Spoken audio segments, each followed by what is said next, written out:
Olá, sou Denise Pini Fonseca e este é o canal Letramento Socioambiental. A cada dia 9 de agosto, o mundo inteiro celebra o Dia Internacional dos Povos Indígenas. Essa celebração foi instituída pela ONU em 1994, porque nesse mesmo dia, em 1982, aconteceu a primeira reunião do Grupo de Trabalho sobre Populações Indígenas em Genebra, na Suíça. O objetivo para destacar essa data no calendário mundial de efemérides é o de promover a conscientização sobre a realidade atual, os direitos de cidadania e a urgência de garantir a preservação cultural dos povos indígenas, que hoje são cerca de 476 milhões de pessoas espalhadas pelo mundo.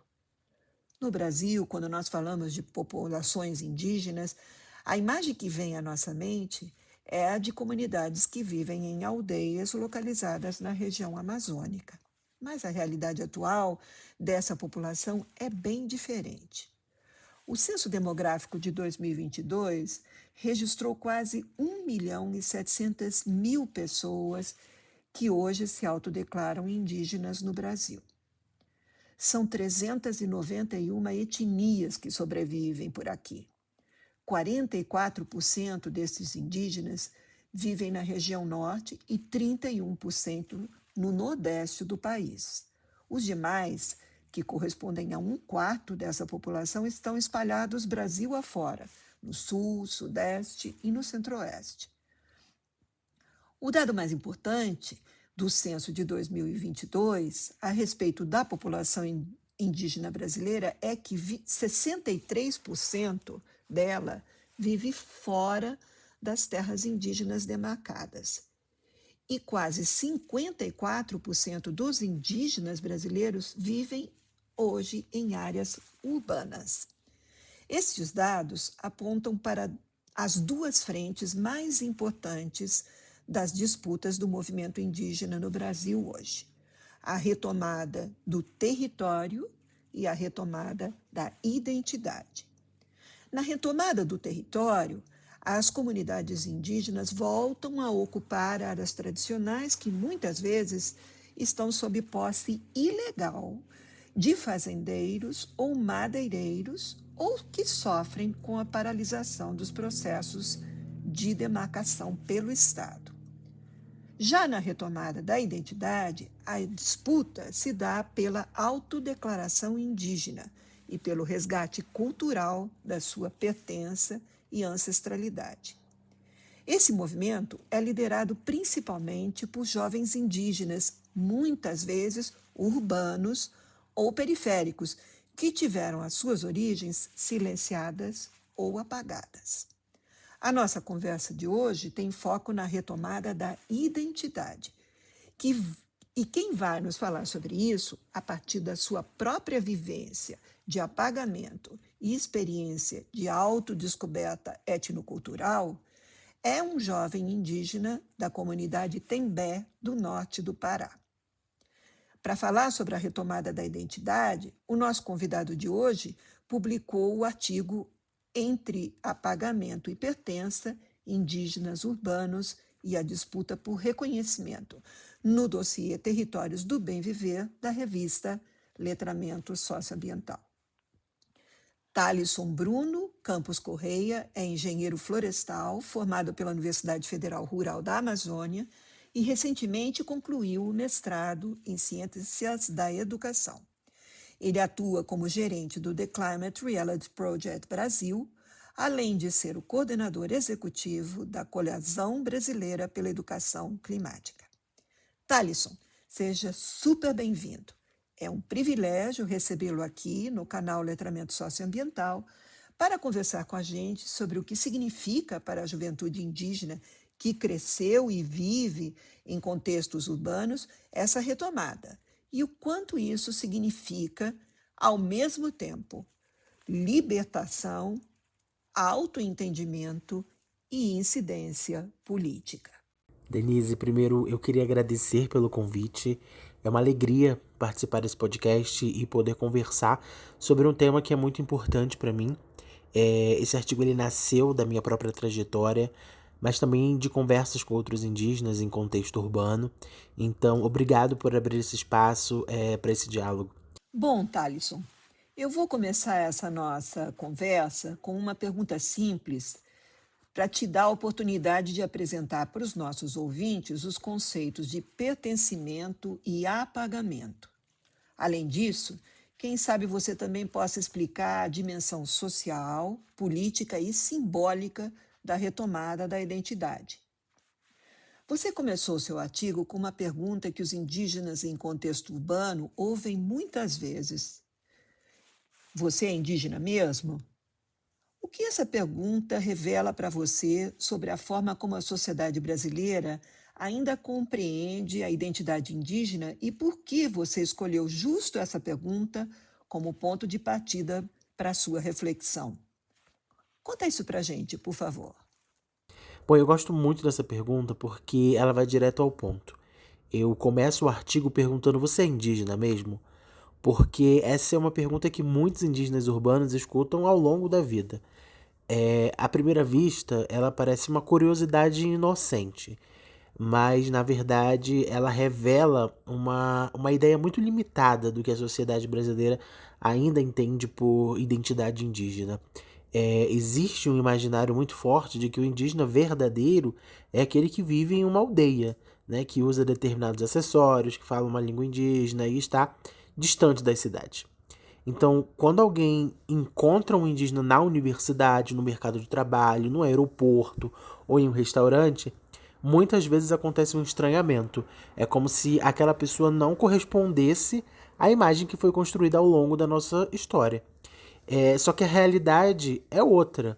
Hoje, mais da metade da população indígena brasileira vive em áreas urbanas. E isso não significa que essas pessoas deixaram de ser indígenas, significa que os povos indígenas também viveram processos de expulsão dos seus territórios, migrações, mudanças econômicas e outros fatores. A cidade, ela também é um espaço indígena. E no artigo eu procuro mostrar que esse estranhamento acaba criando o que eu chamo no artigo de Tribunal da Autenticidade. É como se existisse um julgamento permanente em que os indígenas precisam provar quem são o tempo todo. A sociedade ela espera determinadas características e quando essas características não aparecem, a identidade começa a ser questionada, né? E isso é algo, na verdade, que dificilmente acontece com outras pessoas, porque ninguém costuma pedir que uma pessoa branca prove sua identidade, mas com indígenas isso acontece o tempo inteiro. É preciso provar pela aparência, pelo sobrenome, pelo território, pela língua e outras questões. Então, é como se a identidade indígena dependesse sempre da aprovação de alguém de fora. E isso produz consequências muito profundas, né? Não é apenas uma pergunta desconfortável. Muitas pessoas acabam escondendo quem são, sentindo vergonha da própria origem ou deixando de falar sobre a sua ancestralidade para evitar esse tipo de questionamento. Eu mesmo vivi isso durante muitos anos e eu conto um pouco dessa experiência no artigo. Por isso, eu escolhi começar justamente com essa pergunta, porque ela resume um problema muito maior. Mais do que perguntar se alguém é indígena de verdade, talvez a gente devesse se perguntar por que ainda a gente tem uma visão tão estreita sobre quem são os povos indígenas no Brasil. E eu acho que esse é o principal objetivo do meu artigo, né? Mostrar que a identidade indígena não é definida por estereótipos, ela é construída pelo pertencimento, pela ancestralidade, pelos vínculos com o povo, pela forma de como cada comunidade reconhece os seus membros. E quando a gente entende isso, a gente deixa de perguntar se alguém é indígena mesmo. E aí a gente começa, de fato, a reconhecer a diversidade dos povos indígenas que existem hoje no Brasil. Sabe, Thalisson, quando eu li o seu trabalho, eu fiquei muito impressionada com as 4 dimensões de provas que você mencionou no seu texto. Mais do que isso, eu fiquei bem perturbada com as consequências pessoais desse processo que você apontou, principalmente a vergonha, a invisibilidade e essa supressão de identidade. No artigo, você afirma que os indígenas em contexto urbano são frequentemente submetidos a um verdadeiro Tribunal da Autenticidade, como você chamou. Conceito forte que você trouxe para a gente. Então, conta para a gente como esse mecanismo de suspeita se manifesta no cotidiano e quais são as principais provas que a sociedade costuma exigir para reconhecer alguém como indígena. Embora eu saiba que isso pode ser difícil, será que você poderia fazer um resumão para a gente, por favor? Bom, eu vou tentar fazer esse resumão. Eu uso a expressão Tribunal da Autenticidade para falar desse julgamento constante ao qual muitos indígenas em contexto urbano são submetidos. E em muitas circunstâncias, quando uma pessoa afirma eu sou indígena, muitas vezes essa fala ela não é simplesmente aceita, né? Surgem perguntas como você mora na aldeia? Você fala que língua? De qual tribo você é? Mas você nem parece indígena. E muitas vezes utilizam termos errados, né? Termos que não são mais utilizados nos dias de hoje. Então, em vez de reconhecimento, surge aí uma exigência de comprovação. E no meu artigo eu organizo isso em 4 tipos de provas que os indígenas urbanos têm que apresentar. E a primeira prova é a questão da aparência. Existe ainda uma imagem muito rígida do que seria um indígena no Brasil. Então, quando alguém não corresponde a esse estereótipo, que são o uso de adereços, pintura corporal e outros, a sua identidade ela é colocada em dúvida. A segunda prova é a cultura. Então, línguas, práticas, saberes, né, as tradições, e que precisam sim ser preservados e fortalecidos. O problema começa quando a sociedade trata a cultura como algo parado no tempo e ignora que os povos também mudam, eles se adaptam e recriam suas formas de existir. A terceira prova é sobre território, né? O território ele é central para a vida, para a memória e para a continuidade dos povos indígenas e precisa sim ser protegido, mas viver fora de uma terra indígena ou em uma cidade não apaga a identidade de ninguém. E muitos indígenas estão nos centros urbanos por causa dos deslocamentos, né, por conta de estudo, de trabalho ou outras decisões. A quarta prova é a prova documental. Às vezes espera-se que a pessoa apresente algum documento para validar quem ela é. Mas não se trata apenas disso, né?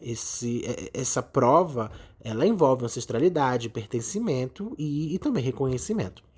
E o problema surge quando essas exigências, no contexto dos indígenas urbanos, elas deixam de ser apenas uma referência importante e passam a funcionar como critérios de exclusão. Então, ao apresentar essas 4 provas, eu não quero dizer que aparência, cultura, território e vínculo não sejam relevantes. Pelo contrário, eles são fundamentais para a continuidade dos povos indígenas.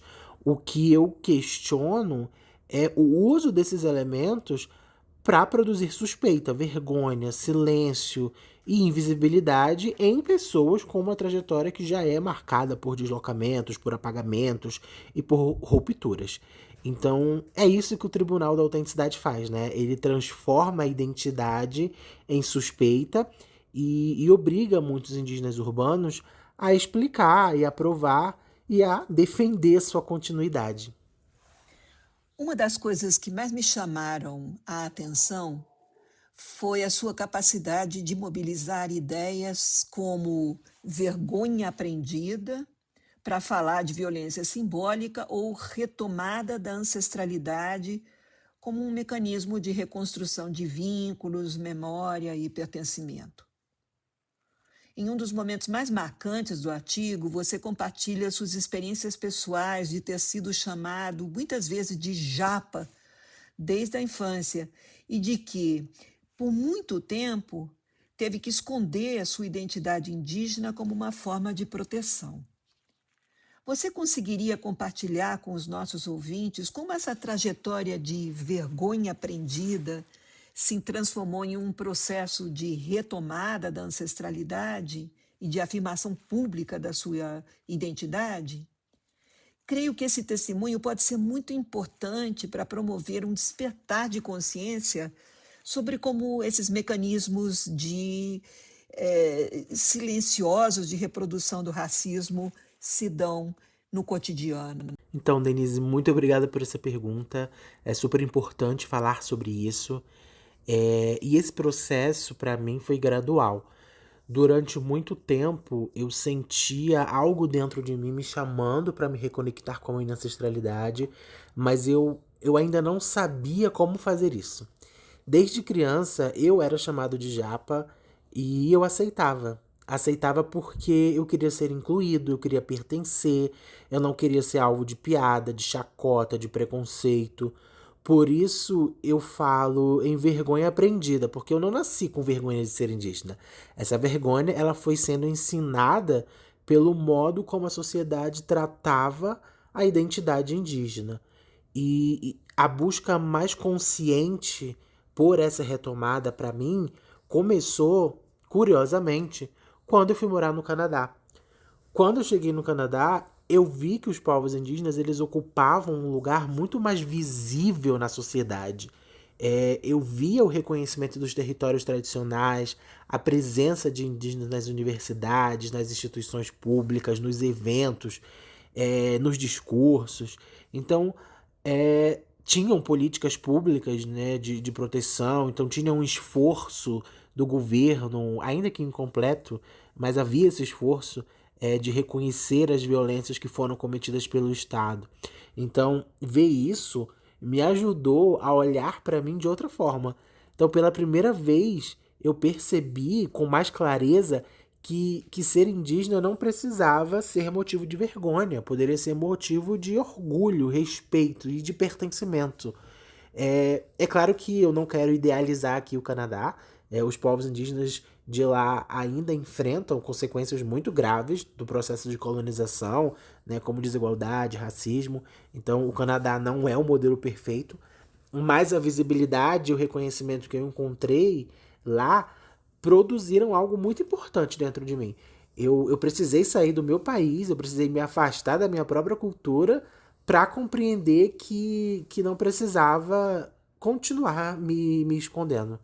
E a partir daí eu comecei a buscar mais sobre a minha história, da minha família, da minha ancestralidade, da minha pertença ao povo Tembé. E primeiro essa retomada aconteceu dentro de mim. Depois ela se tornou pública quando eu passei a afirmar publicamente em todos os meus discursos de apresentação: eu sou indígena. Então, sem sentir que eu precisava pedir permissão para existir. E aí, para mim, a retomada foi justamente essa passagem. Deixar de buscar proteção no apagamento e começar a encontrar força na ancestralidade. No seu trabalho, você faz uma distinção importante entre retomada interna e a afirmação pública da identidade. Além disso, você faz uma aposta política estruturante, quando argumenta que a afirmação identitária não busca convencer o outro, mas sim recusar o que você chamou de tribunal da autenticidade. O que o seu texto ensina é que assumir-se indígena na cidade não é apenas uma decisão pessoal, mas um ato político que desafia expectativas e hierarquias sociais. Isso é muito poderoso. Na sua experiência, o que significa, na prática, dizer eu sou indígena em espaços urbanos e por que essa afirmação ainda provoca tanto estranhamento e resistência no seu entendimento? Conta isso pra gente, por favor. Bom, eu até adiantei um pouquinho o tema dessa pergunta na resposta anterior, mas para falar um pouco mais detalhadamente, né, a retomada interna ela acontece quando a pessoa começa a se reconhecer, a reconstruir os seus vínculos e a olhar para a própria história sem ter vergonha. Já a afirmação pública, ela acontece quando essa identidade deixa de existir apenas no campo íntimo, né? E ela passa a ser dita nos espaços sociais, na universidade, no trabalho, nos discursos. Então, dizer eu sou indígena parece uma frase simples, mas ela rompe com uma expectativa muito antiga de que o indígena só existe na aldeia, distante da cidade, e preso a uma imagem do passado. E eu vivi uma situação que mostra bem isso, eu retrato ela num artigo. Uma vez eu estava em um restaurante e um garçom me chamou de japa. Eu respondi que era indígena e questionei ele por que ele estava me chamando de japa. E ele, todo sem graça, respondeu que não esperava encontrar indígenas em lugares como aquele. E essa resposta dele revela muita coisa. O estranhamento não era apenas com a minha aparência, era com a ideia de que um indígena não pudesse estar naquele espaço, como se existissem lugares aos quais nós não pertencêssemos. Por isso, afirmar a identidade publicamente é também um ato político. Não porque cada indígena tenha a obrigação de transformar a sua vida numa militância, não é isso, mas porque a simples presença indígena em certos espaços já desafia hierarquias e estereótipos. E essa afirmação não busca convencer todas as pessoas. Eu não digo eu sou indígena para me submeter novamente a um interrogatório ou para ter que apresentar provas. Eu digo isso para recusar esse julgamento e para afirmar o meu direito de existir como eu sou. E hoje eu também vivo isso no trabalho. Eu atuo em uma organização que compreende a importância de uma presença indígena real e não apenas simbólica. Há 4 meses eu assumi um cargo de liderança, eu gerencio uma equipe e um projeto local que faz parte de uma atuação global. Então eu não sou chamado apenas para aparecer em uma fotografia ou para representar a diversidade. Eu estou nas reuniões de diretoria, eu participo das decisões, eu tenho espaço para falar e a partir da minha experiência e da minha responsabilidade profissional. Isso é muito importante porque ainda existe o que eu também menciono no artigo de diversidade vitrine. Algumas instituições elas querem a presença indígena na foto da organização, no evento, na campanha, mas não necessariamente nos espaços onde as decisões são tomadas. Então, a presença indígena, ela precisa vir acompanhada de voz, de autonomia, de responsabilidade, poder de decisão. Então, não basta a gente ocupar o espaço como um símbolo. É preciso que a gente tenha condições reais de contribuir de fato, sabe? De também transformar determinados espaços. Então, na prática, dizer eu sou indígena significa afirmar que nós estamos aqui, né? Que sempre estivemos e que não precisamos abandonar a nossa identidade para estudar, para trabalhar, para ocupar posições de liderança. Então, é deixar de pedir reconhecimento e passar a exigir respeito. Ao longo do artigo, e aqui nessa nossa conversa também, você nos conduziu do Tribunal da Autenticidade à retomada da ancestralidade. Também da vergonha aprendida à afirmação pública da identidade. E, por fim, a defesa de uma presença indígena com autonomia nos espaços sociais e profissionais. Se você pudesse deixar uma única mensagem de despedida para os nossos seguidores, ou para quem ainda associa a identidade indígena apenas aos moradores da aldeia, ou a alguns estereótipos, qual seria essa sua mensagem? Denise, antes da minha mensagem final, eu queria agradecer pelo convite, pelo carinho e pelo cuidado com que você conduziu a conversa. Muito obrigado mesmo. E a minha mensagem é simples: ninguém deveria precisar provar quem é para ser respeitado. Né? Durante muito tempo, os povos indígenas foram vistos como se pertencessem apenas ao passado, apenas às aldeias, mas nós também estamos nas cidades, nas universidades, nas empresas e em outros diversos espaços, e isso não nos torna menos indígenas.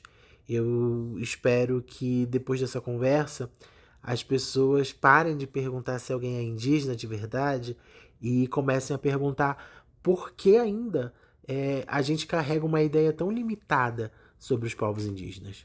E se essa nossa conversa chegar em alguém, algum indígena que hoje esconde a sua identidade por medo, por vergonha ou por querer ser aceito, eu queria dizer para você uma coisa: você não está sozinho, você não está sozinha. Muitos de nós passaram por esse caminho. A retomada ela começa quando a gente entende que a gente não precisa se encaixar na expectativa de ninguém para pertencer ao nosso povo. E eu acho que é isso. Eu gostaria que as pessoas levassem dessa conversa que a identidade indígena ela não precisa ser provada, ela só precisa ser respeitada. Obrigado. Antes de nós encerrarmos, Thalisson, eu quero agradecer profundamente a você por compartilhar com os nossos seguidores do canal Letramento Socioambiental essa reflexão tão sensível, corajosa e necessária sobre a presença indígena nos contextos urbanos, sobre os mecanismos de apagamento e sobre os caminhos de retomada da ancestralidade e da afirmação identitária. Foi uma grande honra recebê-lo aqui. Nós acreditamos que diálogos como este ampliam horizontes, desafiam estereótipos e contribuem para uma sociedade mais justa, plural e comprometida com o reconhecimento da diversidade de povos, suas histórias e os seus modos de existir. Nós esperamos encontrá-lo em nossas conversas e convidamos a todos que nos acompanharam a compartilhar essa entrevista, fortalecendo o diálogo e ampliando o alcance dessas reflexões. Para saber mais sobre o trabalho desse incrível educador e ativista indígena brasileiro, acesse a revista letramentossocioambiental.com.br e o canal Letramento Socioambiental no YouTube. Até o nosso próximo episódio e lembre-se, a educação muda as pessoas e são as pessoas que mudam o mundo. Produção do áudio Start Digital.